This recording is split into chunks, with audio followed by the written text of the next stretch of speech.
kumpulkan kita dengan para nabi, para awliya, para syuhada, para salihin, dan khususnya bersama baginda Nabi Muhammad sallallahu alaihi wasallam. Amin ya rabbal alamin. Kita masih meneruskan pembahasan minggu yang lalu berkaitan dengan masalah ibadah kurban. Sesuai dengan apa yang telah disampaikan bahwa kalau minggu lalu kita membahas tentang ibadah kurbannya, sekarang kita membahas tentang panitia kurban. Ya, panitia kurban. Yang pertama yang harus diketahui bahwa panitia kurban itu tidak dikenal di dalam syariat agama Islam. Beda dengan amil zakat, baik zakat mal ataupun zakat fitrah. Nah, kalau amil itu memang dalam syariat agama ada. Kalau panitia kurban yang harus dipahami, ya, banyak yang memang kita salah. Itu tidak ada dalam syariat agama Islam. Jadi walhasil panitia kurban itu sekedar apa ya? Yang ada saja. Jadi dalam agama tidak ada harus membuat panitia kurban, itu nggak ada. Beda dengan amil. Kalau amil kan jelas ada aturannya bahwa salah satu mustahik zakat adalah amilin, yaitu mereka yang mengurusi zakat. Kalau panitia kurban nggak ada dalam syariat agama. Jadi seandainya ada orang misalnya dia mau berkurban, lalu dia potong di depan rumahnya sendiri, dipanggilnya tetangga-tetangganya, disuruhnya ngerjain barang, dibaginya sendiri, tidak ada masalah, tidak ada persoalan, tidak harus dibentuk panitia segala macam, tidak. Dalam syariat Islam nggak ada. Nah, atau misalnya pegang di perumahan, iya, Grand Rahayu, ya, pegang mau bikin kurban masing-masing. Ada berapa gang misalnya? Gang sini bikin, gang sini bikin, gang sini bikin, satu gang aja, nggak ada panitia-panitiaan, nggak ada masalah. Atau misalnya kemudian dari DKM bikin kepanitiaan, tapi kemudian yang anggota gotong royong semua orang Grand Rahayu, laki perempuan misalnya, kemudian datang ikut membantu, tidak ada masalah. Karena secara umum atau secara asalnya panitia kurban itu nggak ada dalam agama. Itu dulu. Jadi kurban itu kemudian secara kepanitiaan dalam syariat agama Islam tidak dikenal. Beda dengan amil zakat. Yang ada ketika seseorang mau berkurban, lalu misalnya dia untuk menyembelih hewan kurban itu belum bisa atau belum berani, maka dia wakilkan kepada orang lain untuk menyembelihkannya. Nah, itu kemudian ada dalam syariat Islam, dan itu pernah dikerjakan oleh Nabi Muhammad SAW. Beliau pernah mewakilkan untuk menyembelihkan hewan kurban beliau kepada Sayyidina Ali bin Abi Thalib radhiyallahu ta'ala. Ya. Jadi zaman Nabi nggak ada panitia kurban, tapi kalau amil zakat boleh zaman Nabi sudah ada. Kalau panitia kurban nggak ada, jadi nggak boleh panitia memaksa orang untuk menyerahkan kurbannya ke panitia, nggak boleh. Karena panitia nggak ada. Kalau zakat fitrah, amil zakat itu dia boleh datang ke rumah orang ngambil zakat. Misal zakat fitrah atau bahasanya itu apa namanya? Yang dari rumah ke rumah itu. Tiap pintu diketukin kan? Jemput apa? Jemput beras. Ambil. Kalau jemput bola jadi kasihnya bola. Jemput beras. Betul nak? Panitia, bu sudah zakat fitrah belum? Pak sudah zakat fitrah belum? Kami dari ambil zakat kemudian mau ngambil zakat boleh. Tapi kalau kurban nggak boleh jadi. Ya, kurban nggak boleh. Kenapa? Terserah orang mau kurban di mana. Karena dia nggak ada hubungannya dengan panitia. Nah, kecuali misalnya kemudian beda hal kalau misalnya ada orang mau berkurban. telepon panitia saya mau kurban, ambil uangnya ke rumah, itu lain lagi urusannya kan, itu beda lagi. Ini bedanya misalnya kalau zakat, panitia itu kesannya boleh maksa ngambil zakat gitu. Jadi kasarnya kalau memang misalnya di sini zakatnya dapatnya kalau banyak orang sini zakat keluar, lalu panitia inisiatif ambil zakat fitrah itu misalnya, ambil rumah. Udah salah belum nih kami panitia ambil zakat boleh, tapi yang sopan ya, kemudian mentang-mentang boleh misalnya langsung kasar buru-buru dapat zakat dapat bumerang ada ya kan.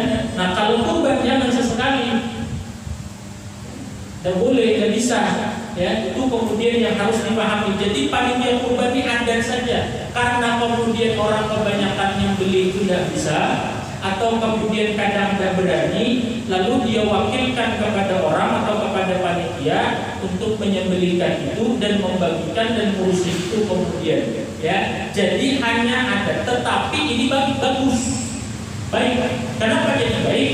Hak asarannya begini, panitia ini membantu orang yang mau melaksanakan ibadah. Iya. Coba bayangkan kalau Pak Parno motong kambing sendiri, ngulitin sendiri, cincang sendiri, bagi sendiri, coba bayangkan.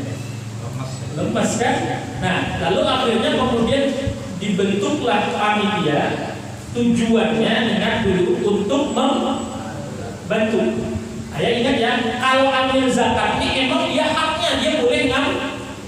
Kalau panitia ini nggak berhak apa-apa terhadap kurban, sifatnya dia membantu. Makanya kalau panitia niatnya membantu, walaupun kemudian itu adat saja, artinya kebiasaan di kita saja orang bentuk panitia. Coba kalau misalnya nanti kemudian berangkat haji atau umroh, ada kan orang bayar dan yang beli kambing atau kurban, dan mungkin kita di sini panitia kurbannya mana nggak ada. Terserah aja mau motong-motong, kemudian terserah aja kemudian. Nah, cuma ada di kita dibentuklah panitia. Fungsinya adalah membantu memudahkan orang untuk berkurban ya. Jadi mau menguliti apa segala macam, mau bungkus bagi dan lain sebagainya supaya mudah, kemudian maka dibentuk panitia. Jadi bedanya panitia kurban dengan zakat fitrah, yang pertama ambil zakat. Yang pertama, kalau ambil zakat memang sejak zaman Nabi ada, dan itu syariat agama Islam. Kalau panitia kurban tidak pernah dikenal zaman Nabi panitia kurban, dan juga tidak ada dalam syariat Islam. Jadi mau pakai panitia yang boleh, tidak pakai juga boleh. Nah, panitia ini kemudian kalau niatnya membantu, maka bisa jadi nilainya ibadah, karena membantu orang memudahkan melaksanakan ibadah. Itu yang pertama dulu ya. Jadi jangan terserah ya, mau bikin panitia berapa, 100 satu kampung ya, panitia satu kampung, satu perumahan jadi panitia semua, terserah, tidak ada masalah. Atau kemudian Pak Parno panggil tetangganya doang sama keluarganya, dipanggilnya keluarganya, diurusinnya sendiri, serah, tidak ada masalah. Jadi dalam hal kurban panitia tidak bisa terlalu seperti angkutan, dan terlalu tidak bisa fungsinya seperti ambil zakat. Yang pertama yang harus dipahami dulu. Nah, yang kedua, paham ya itu ya? Ya.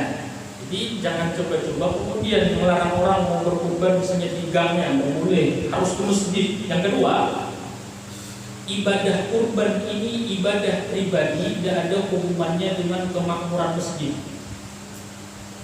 Ya, ibadah kurban itu adalah ibadah yang sifatnya pribadi antara orang dengan Allah.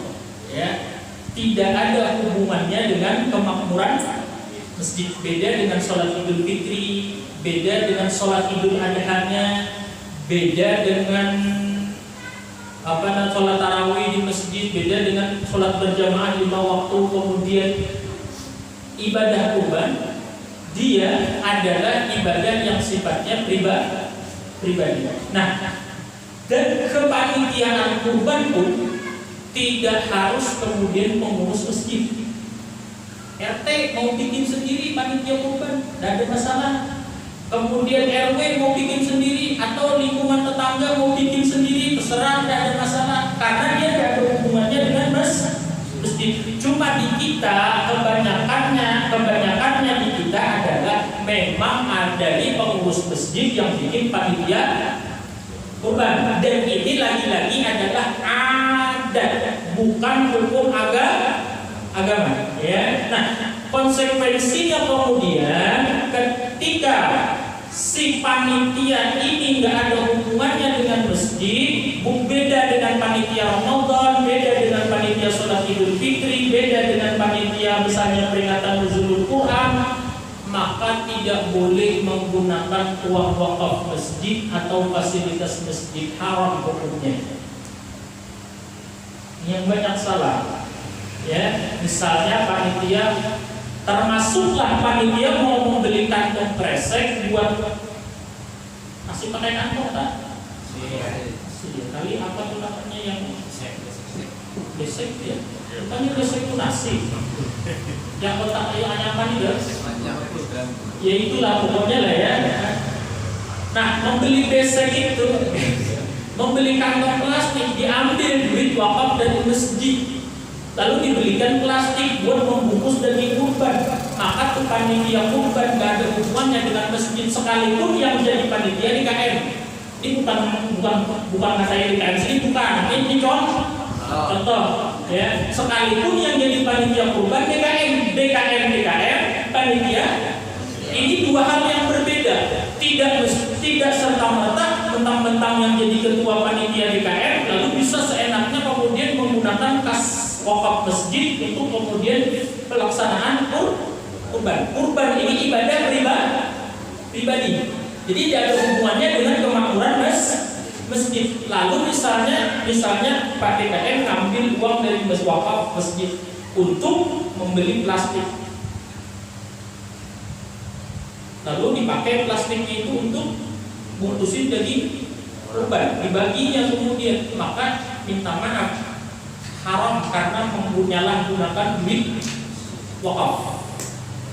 Ya, perhatikan, apalagi kemudian sampai misalnya bikin seragam panitia duitnya duit masjid, sama sekali tidak boleh, tidak ada hubungannya. Kayak contohnya begini misalnya. Kan kurban itu ibadah Pak Ustaz. Saya sekarang nanya, orang tahlilan misalnya, ibadah bukan? Tapi ada hubungannya nggak dengan kemakmuran masjid? Lalu saya Pak DKM, tentang Pak DKM tahlilan di rumahnya, lalu Pak DKM ambil duit wakaf masjid buat tahlilan, boleh nggak? Nah, hampir mirip kayak itu. Jadi kurban ini ibadah riba. Makanya orang mau nyembelih di mana, kan misalnya di gang, di mana terserah. Tidak ada masalah. Tidak ada persoalan. Cuma hanya saja supaya tertib saja kan kemudian dikumpulkan misalnya di panitia yang kebetulan ada di kita kebanyakan panitia adalah pengurus, padahal tidak mesti kayak gitu, tidak ada aturan kayak gitu kemudian dan tapi juga nggak ada larangan, paham nggak maksudnya? Ya, cuma kebetulan dan kebiasaan di kita yang jadi panitia kurban kebanyakan memang pengurus masjid, lalu dia pikir seakan-akan bebas menggunakan kas. Nggak bisa. Kecuali gini, masjid itu memang dari awal diniatkan adalah wakafnya itu kemudian bukan hanya untuk pemakmuran masjid, tapi kemudian untuk sosial. Misalnya kemudian saking banyaknya kas Al-Firdaus, misalnya kasnya 2 miliar.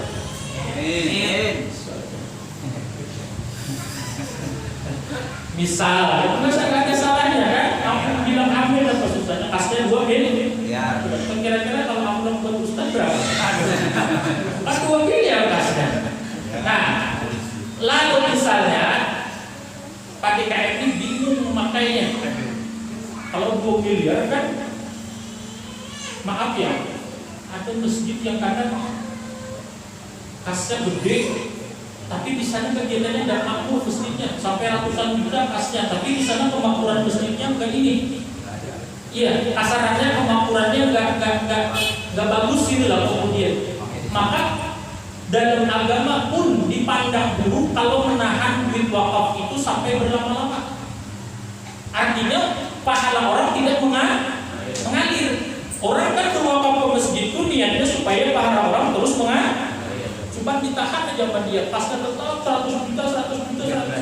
Kalau bahasanya maaf ya DKM-nya, misal nih, nah bukan itu, bukan nih, misal orang kesini berapa, pasnya paling 3 juta. enggak. Ya, kalau usah dikasih tahu juga kelihatan. Tenang aja udah. Ini yang bicara kelas masjid banyak, sementara nggak ada kegiatan apa-apa. Supaya wakaf orang mengalir, maka jangan ditahan wakaf orang itu.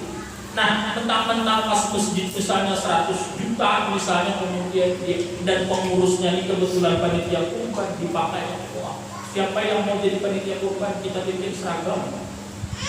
Ya banyak yang jadi mau urusan baju, jangankan kemudian panitia kurban, partai banyak yang ambil bajunya kan, banyak yang mau, tetapi itu menggunakan harta yang haram.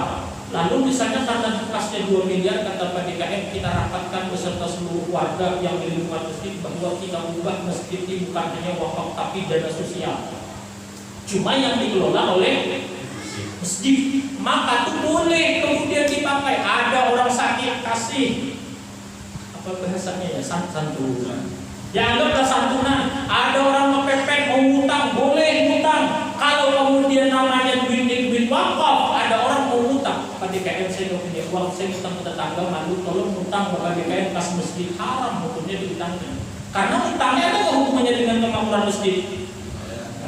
Sedangkan kalau wakaf itu menyerahkan duit atau apapun bentuknya yang diwakafkan kepada Allah dan diwakilkan kepada DKM untuk menggunakannya sebaik mungkin dalam fungsi memakmurkan masjid, itu wakaf untuk masjid. Paham enggak?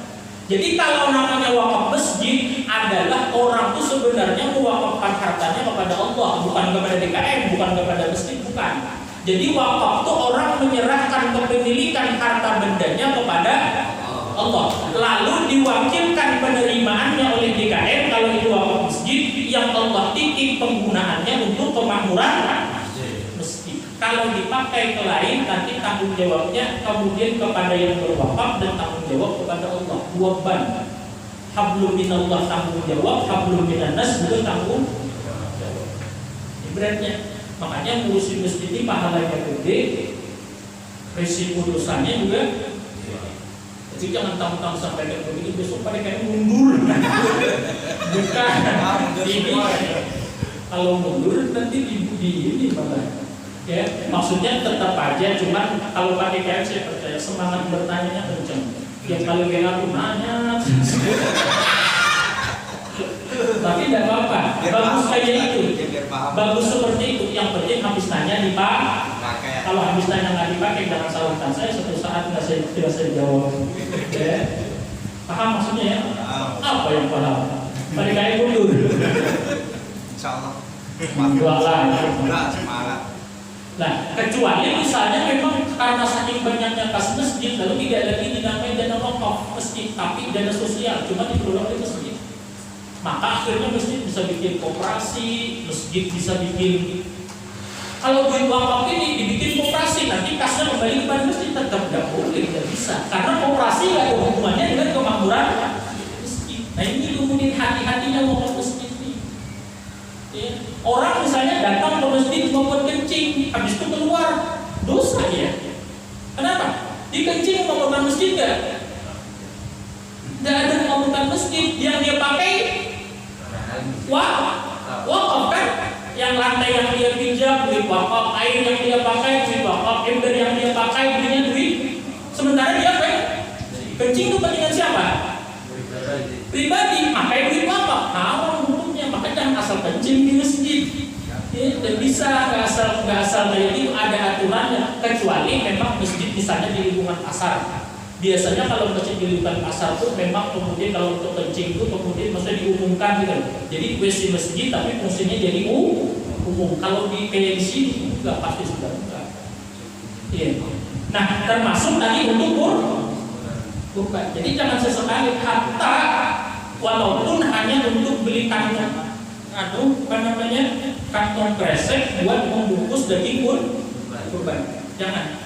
Bahkan minta maaf ya, saking dalam hukum gitu. Orang mau tayamum ibadah nggak? Ibadah. Tapi ibadah yang kaitannya dengan urusan pribadi. Lalu dia kemudian ngambil debu dari halaman tanah wakaf masjid. Kan dia mau tayamum kemudian lalu dia perlu debu nih. lalu dia datang ke halaman masjid, yang halaman masjid itu tanah wakaf masih, dia tayamum di situ, itu haram kemudian. Sama saja kemudian dia memakai tanah wakaf, tidak boleh. Padahal untuk tayamum cuma debunya aja haram. Apalagi di masjid dipakai untuk bikin kaos seragam panitia, jangan sesekali. Ya, tanggung jawabnya di hadapan Allah dan tanggung jawabnya terhadap orang yang berwakaf. Nah, makanya lihat kalau di masjid-masjid besar yang mereka punya masjidnya tingkat, itu di bawah itu selalu saja kemudian basement ya namanya. Itu fungsinya bukan masjid tapi serba guna. Makanya di situ ada kemudian buat kurban di situ, ada urusan apa di situ. Kenapa? Karena sudah dikasih tahu bahwa yang ini bukan termasuk masjid, tapi ini lantai ini fungsinya serba guna. Paham tak? Jadi kalau misalnya menyincang daging kurban di halaman masjid berarti memakai tanah wakaf, ya kan? Menjinjang kurban kemudian di teras masjid berarti memakai tanah apa? Memakai duit wakaf. Makanya lihat aja masjid-masjid gede itu, mereka kemudian pasti di bawah itu dibikinnya lantai itu bukan lantai masjid. Ada kan yang tulisan begitu masuk lantai 1 baru ada tulisan batas suci. Maksudnya yang di bawah itu bukan masjid tapi itu serba bahasanya sosial lah bahasanya kan. Jadi apa aja di sana boleh tuh. Termasuk tadi kemudian penyelenggaraan ibadah kurban. Nah, lalu pasti muncul pertanyaan, kalau kayak itu dari mana Pak Ustaz duitnya buat minumnya Pak Parno, nanti rokoknya Pak Parno, nanti kemudian dari mana? Maka ngambil itu adalah dari duit orang yang berkurban. Jadi misalnya berkurban di Al-Firdaus ini 1 kambing berapa duit? Saat ini 3 juta. 3 juta kan? Iya. Nah, jangan ngasih ke yang berkurban pas 3 juta. 3.100.000, 3 juta berapa? Nanti yang 100 itu dipakai buat beli kresek, itu 100 itu dipakai misalnya buat beli minum panitia. Jangan ambil duit kas masjid. Paham dah? Tidak boleh ambil kas masjid kemudian sama aja makan duit.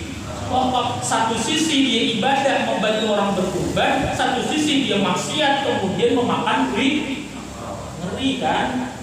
Kelihatannya mau ketawa-ketawa padahal makan duit wakaf gitu kemudian. Alhamdulillah ya. Iya, makanya itu dikasih tahu. Ya. Nah, jadi misalnya 3 juta, kasih dia 4.500.000. 1.500.000 kita bagi-bagi. Maksudnya dilebihkan berapa 100.000 lah. Paham kan maksudnya? Jangan lupa kita setengah, tidak ada yang berubah nanti kemudian. Ya. Dari situ paham ya, insyaallah ya. Nah, saya ini karena loncat jadi susah nyari.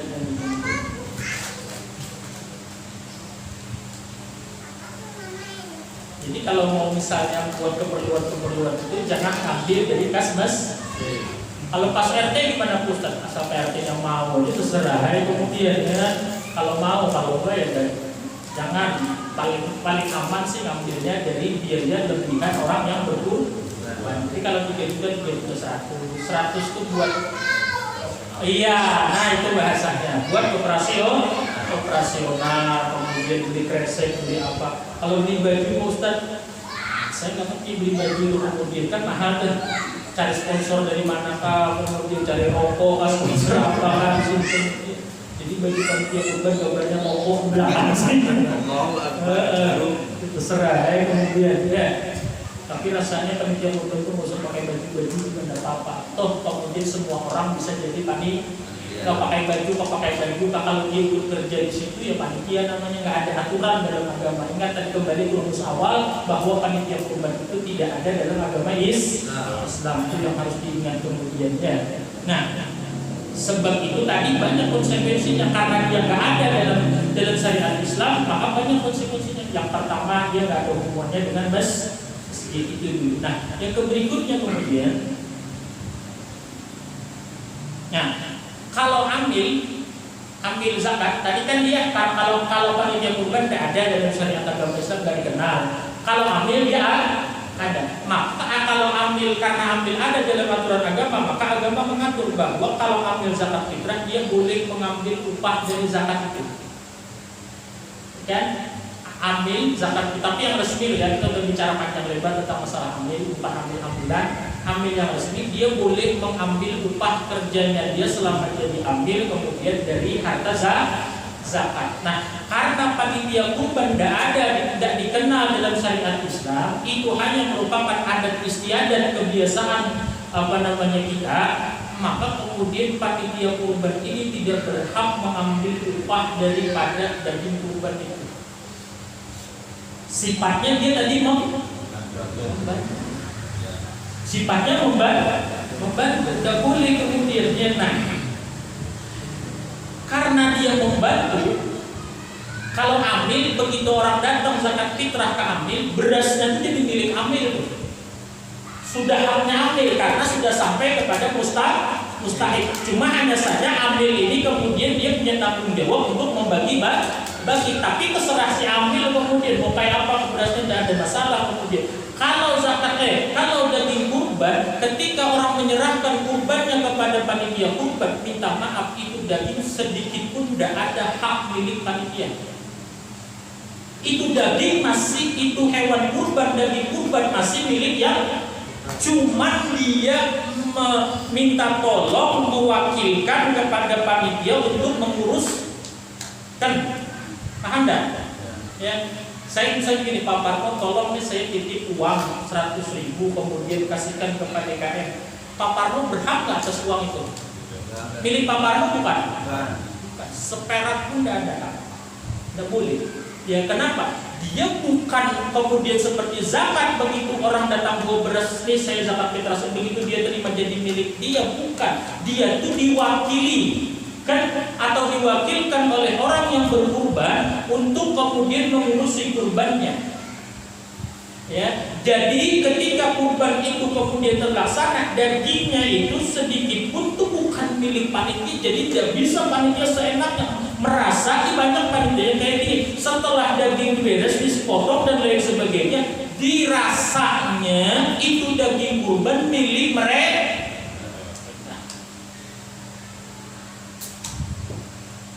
Masih milik orang itu. Kasarannya pas waktu itu kita ambil, kita makan sama nyuri punya orang. Artinya kita tidak amanah. Nah, lalu kalau panitia dapat bagian dari daging kurban boleh nggak? Nah, pembagian daging kurban ini nggak akan cukup waktunya. Saya rasa itu saya yakin nggak akan cukup. Tapi sekedar apa yang saya sampaikan, mudah-mudahan sekedar itulah menambah pengetahuan. Nanti kalau sampai begini kita bahas secara lebih urut dan lebih detail. Ya. Nah, kalau panitia mendapat bagian dari kurban itu bukan karena panitianya, bukan karena upahnya, bukan. Ya, tetapi karena panitia itu orang Islam yang dia memang berhak dapat bagian daging kurban.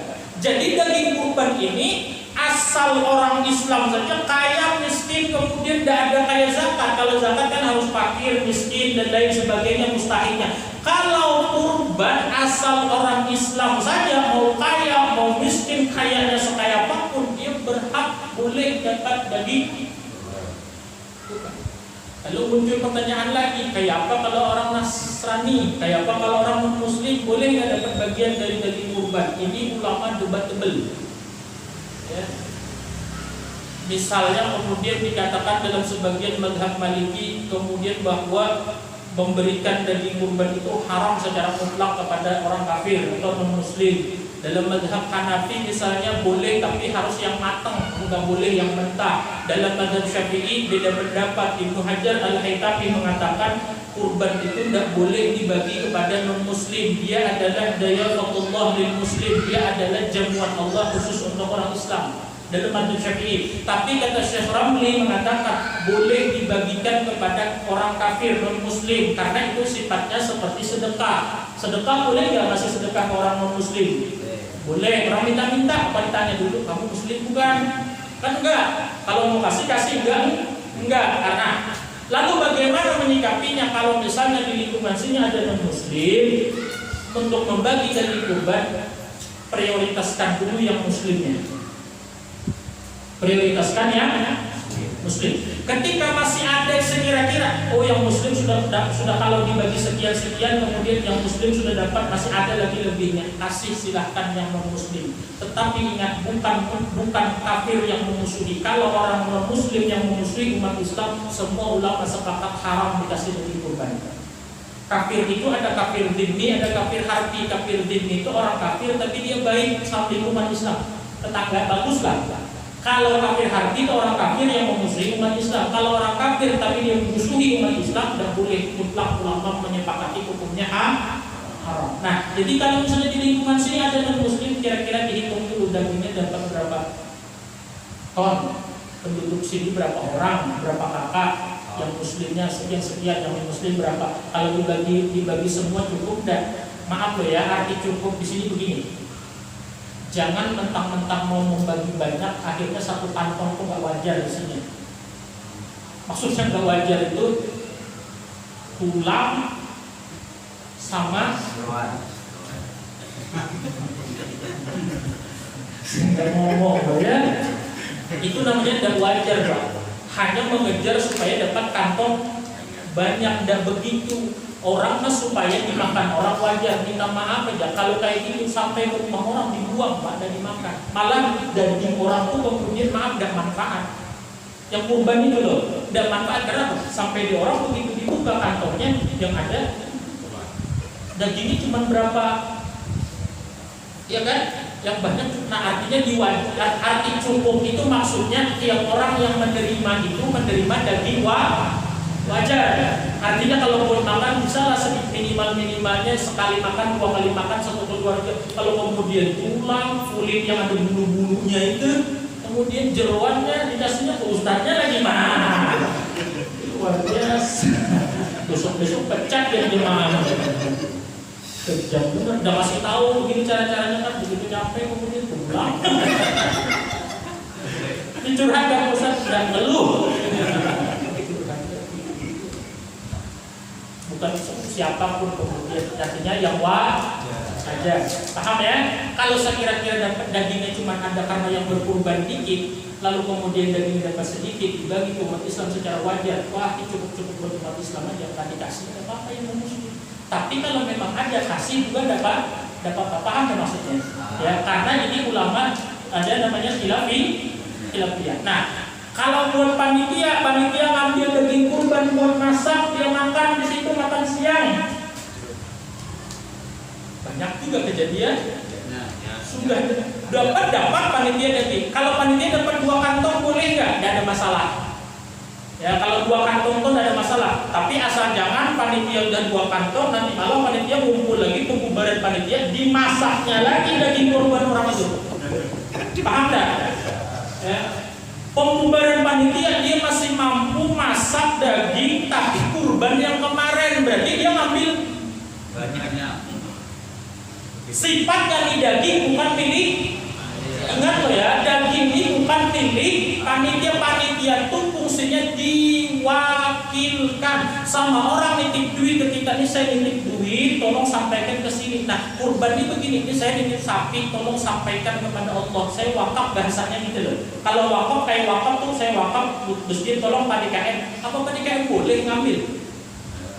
Enggak kan, harus habis-habis dipakai buat kemakmuran mentang-mentang masuk kantong PDKM kemudian nggak boleh. Nah itu sama, dia sebagai wakil. Kalau sekedar panitia misalnya 2 kantong wajar-wajar lah, itu kan artinya diukur saja, ini wajar lah ambil daging orang sekian ini.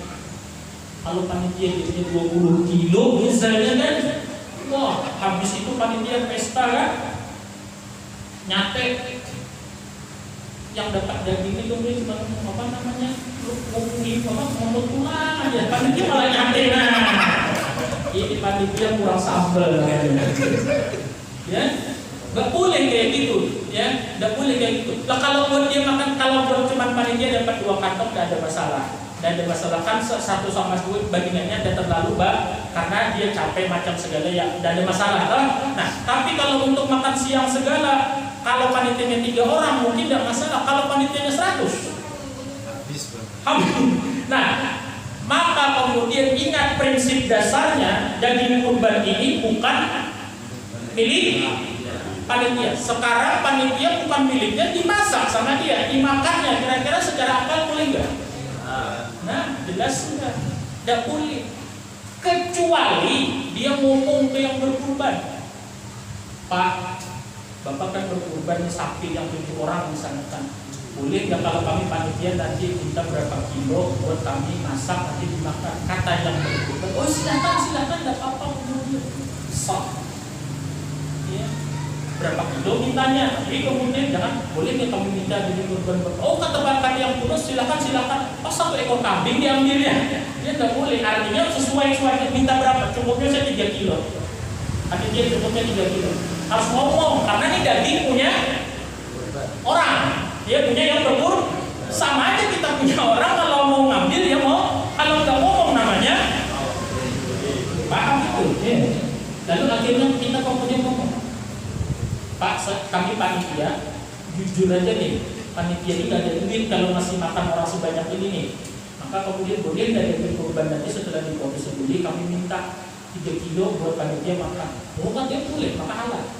Atau lebih gampangnya begini, panitia yang ada berkurban, misalnya panitia berkurban, lalu panitia-nya dengan senang hati kemudian kurban yang dari kambing saya itu kemudian pakai aja kemudian berapa kilo buat panitia makan, lebih ringan lagi, lebih mudah lagi kemudian dan tidak ada masalah, maka itu jadinya halal. Jadi kalau ada pertanyaan misalnya bolehkah panitia memakan daging kurban, memasak daging kurban buat makan siang panitia, jawabannya bisa boleh, bisa. Kalau ngomong boleh, kalau enggak ya jadinya kemudian tidak boleh. Ya, karena panitia yaitu kebanyakan panitia ini perasaannya daging kurban itu milik mereka. Wah seenaknya itu punya orang, paham? Nah, berarti panitia tidak boleh mengambil upah daripada kemudian daging kurban.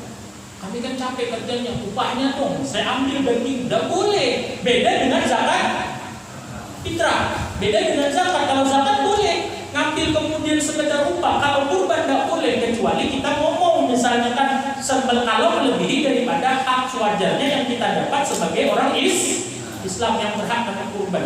Termasuklah kemudian yang tukang potong, yang tukang sembelih, tidak boleh upahnya itu diambil daripada daging kurban itu. Rusak kurban orang. Orang yang menyembelih kasihnya kepala. Ada. Hah? Nah kan bisa kan sudah kan azan ya. Dikit lagi ya. Dikasihnya kepala, dianggapnya itu sebagai upah, maka kurban orang ini nggak ada kepalanya nanti. Ya, rusak kurban orang. Kenapa? Saya ulang lagi, ke daging ini rumus dasarnya bukan milik panitia. Maka tidak boleh panitia termasuk tukang sembelihnya kemudian mengambil upah daripada bagian daging kurban. Walaupun itu kepala, ini kepalanya buat ustadz yang potong. Ustadznya juga minta maaf ya. Di sini mudah-mudahan manggil ustadz, tukang sembelih juga ustadz, dia nggak paham itu senang banget orang berkepala kambing 3 di sini kan. Hah? Kalau hari ini beli 5 di rumah itu kepala kambing atau sapi, ya kan? Padahal minta maaf ya. Minta maaf ya. Itu hewan itu ibadah kurban orang rusaknya. Yang rusaknya panitia sama ustadznya. Gak boleh kayak itu kemudian. Kalau mau memberi tukang jagal, maka yang duit yang lebih tadi. Maka selalu penting kalau beli kambing 3 juta, jangan minta 3 juta kayak yang berkurban, minta 3 juta 100. Kalau sapi misalnya 20 juta, jangan minta 21 anggap saja 21 juta. Berarti 7 orang, 1 orang 3 juta dia. 3 juta jangan minta 3 juta per orang, mintanya 3 juta 100. Jadi yang 21 juta buat beli sapi, yang 700 nanti buat beli kresek, buat beli minum panitia, buat memberi upah tukang jagal. Nah kalau sudah tukang jagal diupah dengan duit dikasih kepala, itu benar. Karena kepala ini sifatnya bukan lagi sebagai upah, dia sebagai kemudian memberi.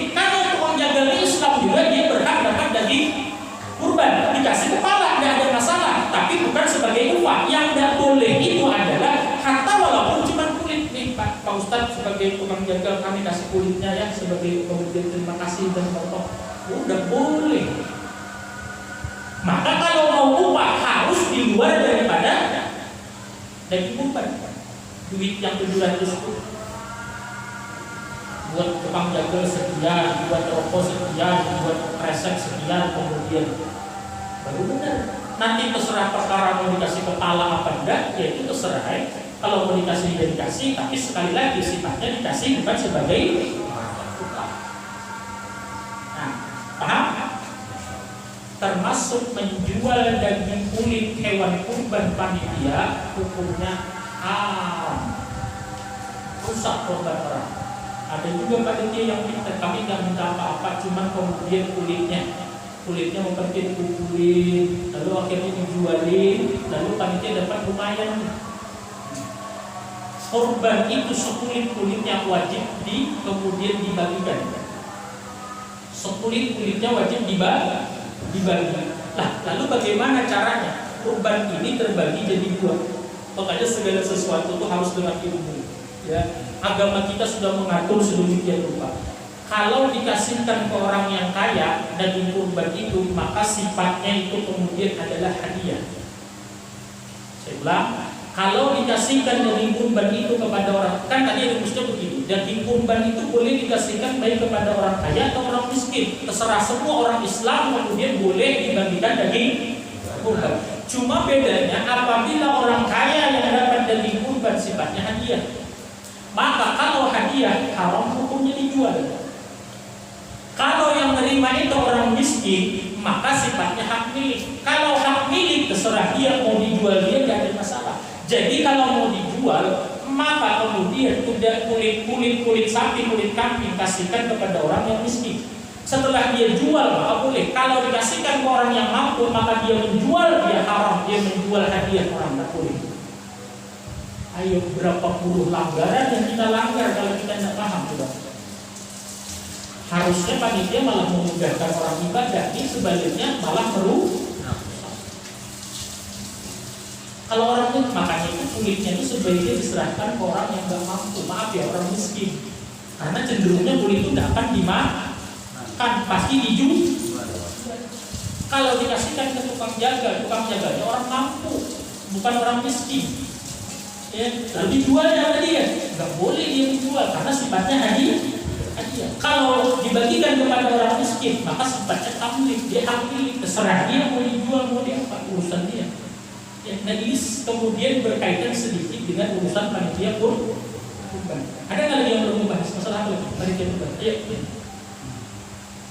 Ada kan? Bagian pengurbannya. Bagian apa? Yang kurban. Oh, kalau bagian berina, ini makanya kan kita nggak betul. Kalau yang berkurban dia mau minta bagian, kemudian maka sunnah dia makan daripada hewan kurban yang dia kurbankan itu. Nah ini panjang lagi bahasanya. Jam 10 aja kita selesai ya. Salah ngomong saya. Nah, yang berkurban itu boleh dia dapat bukan boleh, disunnahkan dulu baik kurban ataupun akikah dia memakan dari hewan kurban atau akikahnya. Terkecuali kalau itu kurban dan akikah nadar. Jadi ingat kemarin hukum kurban apa? Nah, sunnah muakkadah.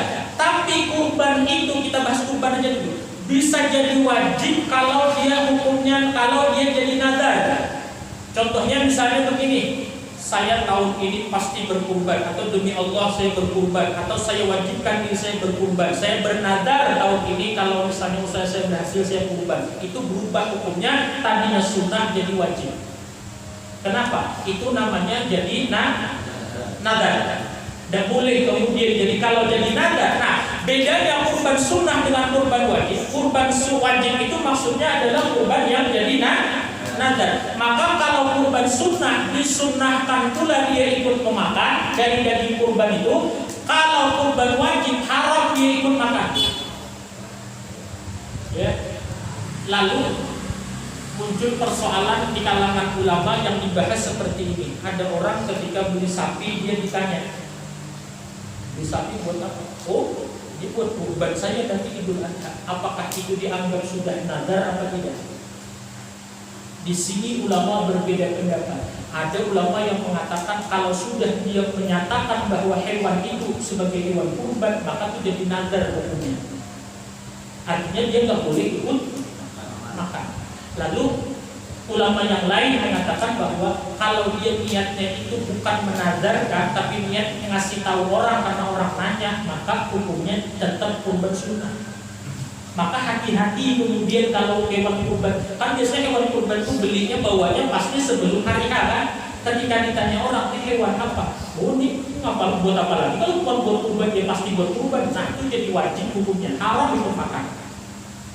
Cuma di kita banyak yang dapat asal aja. Kemudian, nah akhirnya begini, ternyata dia kurban nazar, ikut makan dia, rusak kurbannya. Rusak kurbannya, karena kurban wajib dia haram makan. Kalau kurban sunnah maka dia boleh ikut, bukan boleh lagi, bahkan disunahkan. Lalu masalah bagiannya, yang pertama yang paling afdal bagian ini, yang berkurban ini makan kemudian hatinya. Jadi dia minta hatinya. Kalau misalnya panitia berkurban, panitia sunnah makan hatinya. Dikit banget Ustaz kalau hati saya. Hati sama paha yang kedua. Hati sama paha. Yang ketiga, bisa nggak Ustaz lebih? Sepertiga. Sepertiga diambil sama PDKM sebagai yang punya hewan kurban, lalu 2/3-nya dibagikan. Jadi sepertiga. Ustaz, dikit banget sepertiga. Ambil aja semuanya, nggak usah kurban. Artinya batas yang baik itu cuma sampai 1/3. Dan si yang berkurban ini boleh dia request minta. Saya minta paha ya, boleh. Karena dari dagingnya. Paham maksudnya? Kan tadi bukan punya panitia. Serah dia mau ngambil paha ya apa. Saya kepala ya, syukur alhamdulillah kalau kepala kan. Dia nggak minta daging, paham dah maksudnya? Ya, boleh yang berkurbannya request ya. Cuma batasnya yang bagus itu cuma sampai 1/3. Boleh dari itu boleh nggak? Boleh saja, cuma kebangetan. Kalau kemudian kambing satu cuma kepalanya dibagi-bagi, seluruh badannya buat yang berkurban lagi dimintanya, itu bukan berkurban, namanya mengorbankan panitia namanya. Ya, batas yang baik itu 1/3. Yang baik lagi kemudian cuma minta hati dan pahanya. Yang bagus lagi minta hati. Kalau sapi lumayan lah hatinya kan. Kalau bagi 7. Ya, nah itu kalau mau. Nah, kalau kurban wajib tadi tidak boleh ikut makan. Lalu panitia ini supaya pinter, supaya kan kita tidak tahu orang ini bisa jadi nazar kurbannya, kita tidak tahu dia ngomong petantang petenteng kan, dikiranya pinter kali ngomong itu kan. Buat apa beli kamu? Pasti buat kurban lah. Masa kemudian kambing buat ngamon kan? Dia udah memastikan dia buat kurban, berarti jadi nada. Berarti dia nggak boleh ikut makan. Kalau dia besar minta paha yang dikasih sama panitia. Maaf ya, yang berkurbannya sombong, panitianya. Iya. Nah, lalu caranya ada. Kan kita nggak, masa kita nanya dulu, Pak, itu kurban nazar atau kurban sunnah? Pak yang berkurban. Bodoh amat, yang penting gue berkurban, gitu kan berkurban. Lalu panitia punya siasat. Misalnya kambing 3, kambing itu kasih nomor 1, nomor 2, nomor 3. Lalu dicatat nomor 1 Pak Parno, yang kambing ini nomor 1 Pak Parno, kambingnya agak tua, kemudian iya gede, gemuk, 2 Pak DKM. Jadi dicatat di kertas panitia nih. Kan kambing dikasih kalung tuh, kasih kalung kasih nomor. Kalau enggak namain kambingnya Pak Parno. Misalnya ya, kalau enggak dicatat kambingnya kasih kalung nomor 1. Nomor 1 tulis di panitia Pak Parno, nomor 2 Pak DKM, nomor 3 siapa lagi ya? Itu kan sakar kalian ya, nomor 3 itu. Nah, nanti begitu kemudian membagi ke yang berkurban, misalnya punya Pak Parno, jangan kambing nomor 1 dagingnya dikasih ke Pak Parno, kambing Pak DKM yang nomor 2. Nanti yang punya Pak DKM, yang bagi ke Pak DKM, kambing nomor 1 kasih. Artinya ditukar. Kan begini, seandainya Pak Parno ngomong suawakan,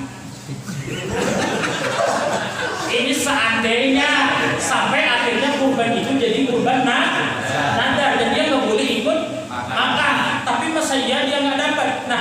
caranya kemudian yang dia nggak boleh makan tuh kambing yang dia kurbankan. Tapi kalau kambing kurbannya panitia dia boleh. Lalu supaya aman semua yang berkurban ini, panitia punya ilmu, diacaknya.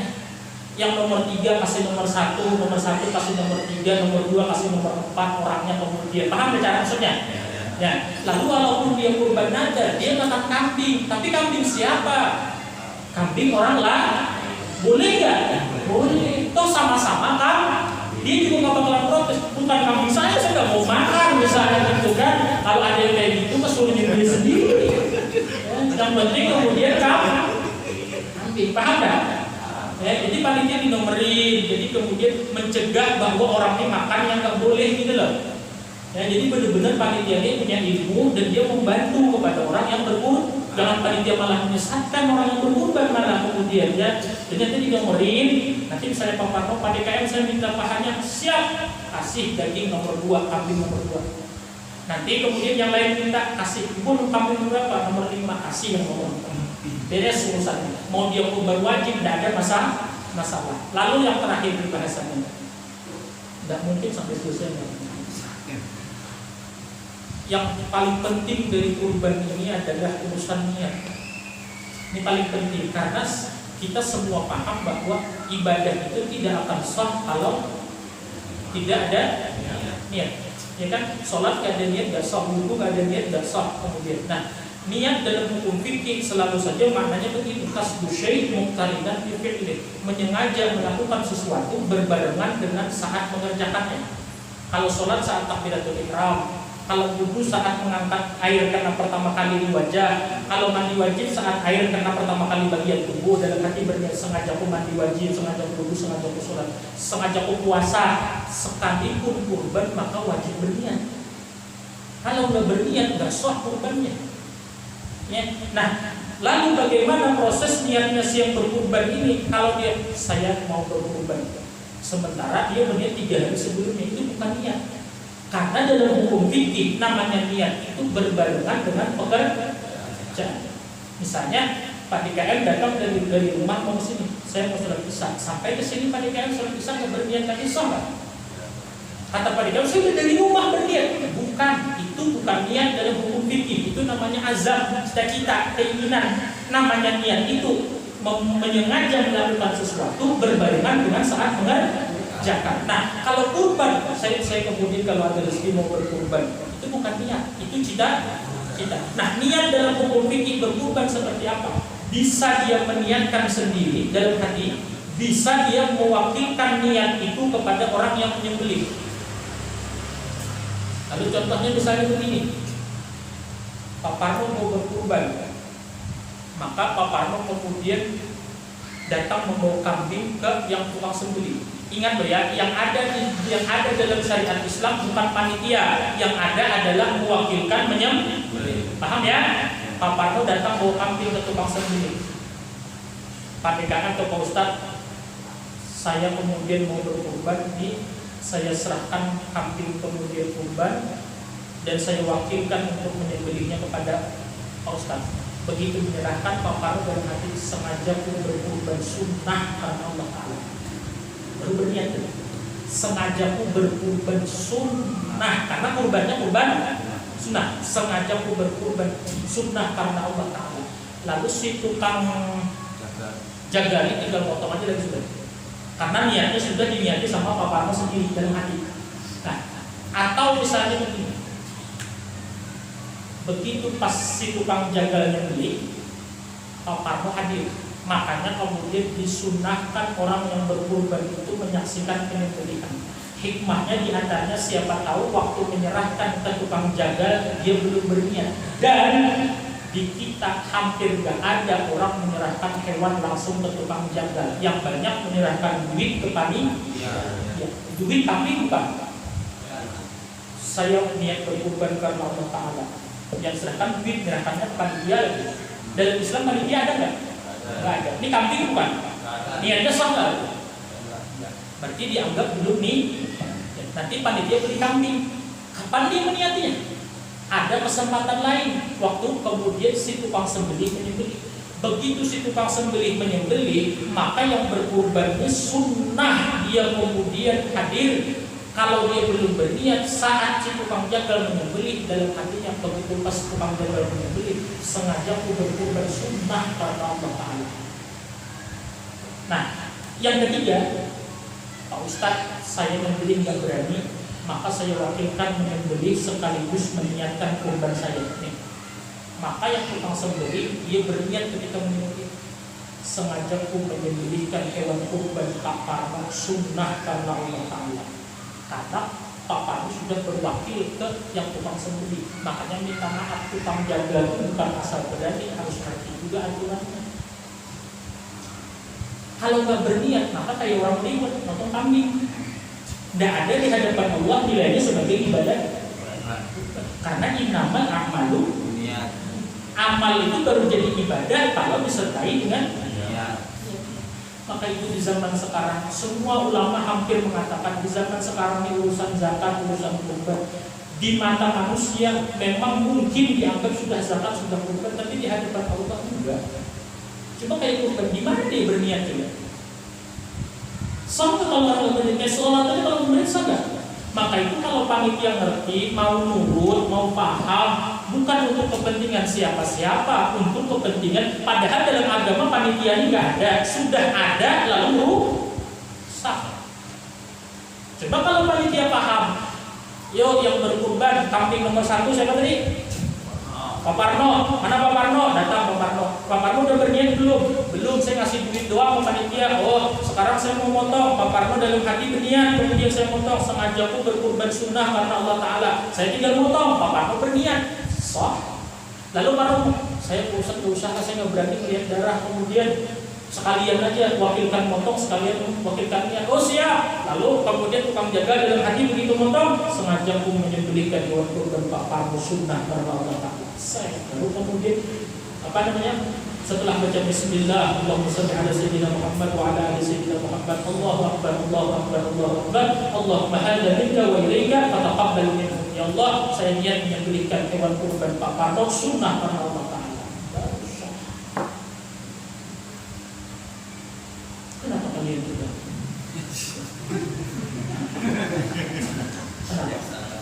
Banyak salah. Nah, itulah makanya jangan menunggu kawin.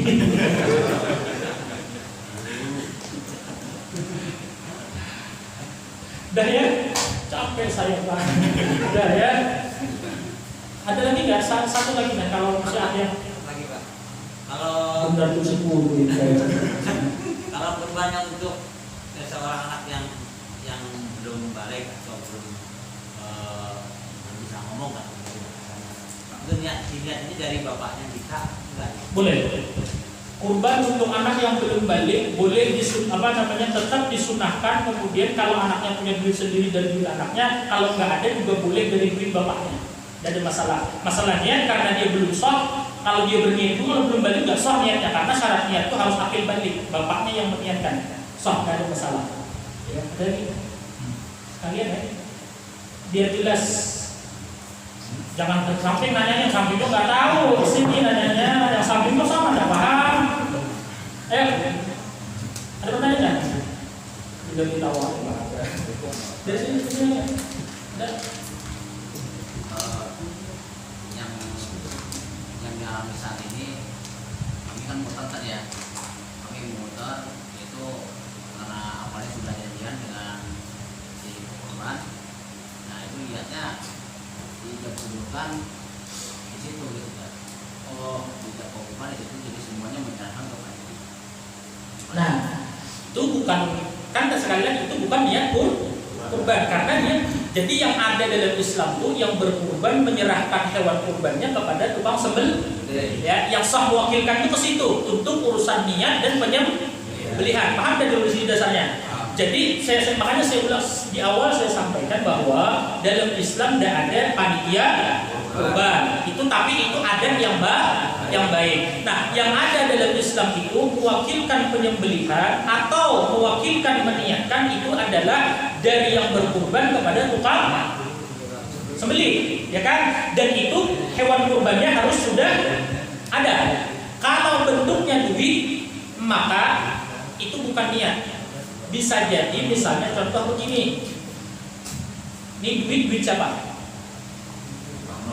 Pak Parno, lalu datang ke PDKM sebagai panitia. PDKM saya mau berkurban. Ini duit masih duit siapa? Begitu di tangan PDKM duit siapa? Tetap duitnya Pak Parno. Kan PDKM tadi hanya di. Nah, ketika PDKM beli sapi, dia akad, boleh dia akad nggak? Nggak boleh, duitnya bukan duit dia. PDKM beli kambing, atau nggak akad? Ya Allah, akad pun. Akad itu kemudian ijab kabul jual beli. Jadi ijab kabul itu bukan hanya nikah Pak Parno, ijab kabul itu jual beli juga ada. Ijab kabul saya beli kambing harga 3 juta.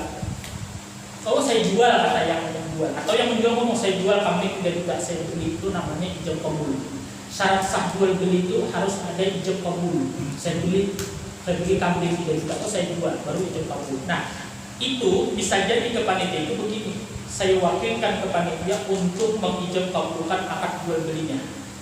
Bisa, karena panitia ini duit bukan duit panitia cuma ketitipan beli. Lalu akad ijab kabulnya karena bukan duit dia tidak boleh ijab kabul karena bukan milik harta dia, kecuali sesudah ada perwakilan dari yang punya duit. Nah, itu bisa jadi perwakilan untuk jual beli. Kalau untuk niat berkurban tidak boleh. Harus kepada yang berkurban dan tukang jagal, atau dia niat sendiri kemudian saat datang menyerahkan hewan kurbannya atau saat menyaksikan penyembelihan, atau mau sesekalian diwakilkan ke tukang sembelih. Itu di luar dari itu nggak sah, nggak ada niatnya. Paham ya? Jelas? Ada lagi? Pak, satu lagi boleh? 5 pulang kemana? Ini kan kita kalau di perusahaan kerja kan itu yang mengadakan perusahaan. Nah, selama ini yang pernah saya alami, kurbannya itu diuntukkan orang karyawan cuma diundi. Jadi perusahaan berkurban di atas namakan karyawan, tapi diundi karyawannya itu. Jadi gimana? Terserah aja. Yang penting kemudian maaf ya, perusahaan itu duitnya itu kemudian kasarannya dianggapnya sebagai hadiah. Jadi misalnya perusahaan ada beli sapi satu misalnya kan, berarti harganya berapa?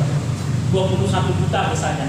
Dia cari 7 orang, maka yang 7 orang itu dia berkurban atas nama 7 orang itu sapinya tadi. Cuma harus perusahaan itu menganggap bahwa sapi ini bukan milik perusahaannya, milik yang 7 itu sudah. Artinya dia hadiahkan itu sapi untuk 7 orang ini berkurban. Nah, kalau mau perusahaan kemudian berkurban tapi atas nama yang 7 itu bisa, tetapi harus dengan izin yang 7 ini.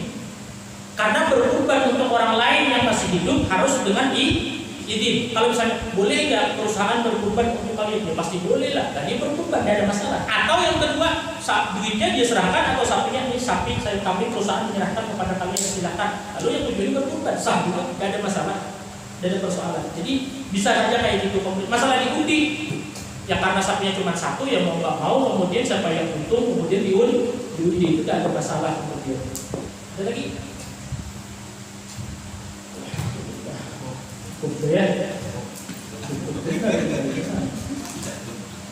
Ya sedikit-dikitnya kemudian walaupun masih banyak lagi sebenarnya masalah-masalah yang yang kita tidak tahu, masih banyak. Cuman ya inilah kemampuan kita sementara ini untuk belajar karena waktu dan lain sebagainya. Tapi setidak-tidaknya mudah-mudahan ini menjadikan kita kalau misalnya apalagi sebagai panitia tanggung jawabnya besar, ya diingat-ingat itu daging bukan. Nah tapi bisa begini Pak, ingat lagi saya. Kalau setelah disembelih lalu yang berkurban ngomong gini, panitia ini daging kurban saya serahkan sepenuhnya ke panitia, maka jadi milik panitia daging. Nah, tapi ada nggak kayak gitu? Hampir nggak ada kan? Panitia jangan minta, kalau minta banget. Kalau misalnya tukang kurban ingin ngomong setelah disembelih panitia saya serahkan seluruh daging hewan kurban ini kepada panitia, itu semua daging jadi milik panitia. Mau pulang semuanya terserah juga. Boleh, benar. Nanti itu daging jadi milik panitia. Cuma siap-siapnya jadi warga, ya kan? Ya, tapi itu hampir nggak ada praktek itu terjadi. Ini sebagai penjelasan saja. Ya, mudah-mudahan jadi ilmu yang manfaat. Ya, mudah-mudahan jadi ilmu yang barokah. Ya. Mudah-mudahan ini bisa menjawab sedikit daripada pertanyaan kita urusan masalah ibadah kurban. Mudah-mudahan Allah beri kita nikmat ikhlas, memberi kita nikmat istiqamah dalam bertimur saat ibadah kepada Allah. Dan semoga Allah hidup kita dengan keadaan husnul khatimah. Tilka niat wal haqatin bil Fatihah. Dan syaitan bismillahirrahmanirrahim. Alhamdulillahi rabbil alamin arrahmanir rahim maliki yaumiddin iyyaka na'budu wa iyyaka nasta'in ihdinas siratal mustaqim siratal ladzina an'amta 'alaihim ghairil maghdubi 'alaihim waladdallin amin. Bismillahirrahmanirrahim. Alhamdulillahi rabbil alamin. Allahumma shalli 'ala sayyidina Muhammad wa 'ala alihi wa sahbihi wa sallim ajma'in. Allahumma ij'al jamana hadha ya Allah jam'an marhuma wa tafarruqana min ba'dihi tafarruqan ma'suma wa la taj'alna wa la fina wa la ma'ana wa la minna shaqiyyan wa la mahruma wa la matruda. Rabbana taqabbal minna innaka antas sami'ul 'alim wa tub 'alaina innaka antat tawwabur rahim. Rabbana atina fid dunya hasanah wa fil akhirati hasanah wa qina 'adzaban nar. Sallallahu ala sayyidina Muhammad wa ala alihi wa sahbihi wa sallam. Subhana rabbika rabbil izzati amma yasifun wa salamun ala al-mursalin walhamdulillahi rabbil alamin. Doa kafaratul majlis. Subhanaka Allahumma asyhadu an la ilaha illa anta astaghfiruka wa atubu ilaik. Walhamdulillahi rabbil alamin. Ampun maaf, mudah halal, mudah ridha, dunia akhirat kurang lebihnya yang menyinggung-nyinggung bercanda-bercanda sama halal, mudah ridha. Wassalamualaikum warahmatullahi wabarakatuh.